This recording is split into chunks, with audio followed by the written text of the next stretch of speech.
உத்தரப்பிரதேச மாநிலம் வாரணாசி மாவட்டத்தை சேர்ந்த ஒரு 9 வயது சிறுவன் காவல்துறை அதிகாரியா ஆகியிருக்கான் அப்படின்னு சொன்னா உங்களால நம்ப முடியுதா? எஸ், அது எப்படிதான் கேக்குறீங்க, அதை நான் உங்களுக்கு சொல்றேன்.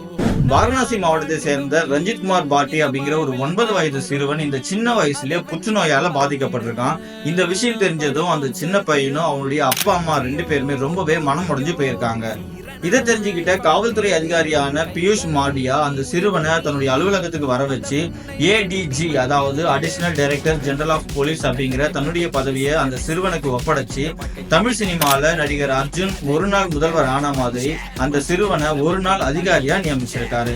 அது மட்டும் இல்லாம அந்த மிகப்பெரிய பொறுப்பை ஏத்துக்கிட்ட அந்த சிறுவனை நிஜமாவே ஒரு அதிகாரியா பார்த்து அங்க இருக்கிற எல்லா காவல்துறை அதிகாரிகளும் அந்த பையனுக்கு ஒரு சல்யூட் பண்ணியிருக்காங்க. இந்த சின்ன வயசுல இவ்வளவு பெரிய பொறுப்பை என்கிட்ட கொடுத்தது சொல்ல முடியாத அளவுக்கு ரொம்ப சந்தோஷப்பட்டதாகவும் தான் வாழ்க்கையில எதையோ மிகப்பெரிய அளவுல சாதிச்சிட்டதா உணர்றதாகவும் அந்த சிறுவன் சொல்லியிருக்கான். இந்த சம்பவம் அந்த பகுதியில ரொம்பவே மிகப்பெரிய நெகிழ்ச்சியை ஏற்படுத்தி இருக்கு.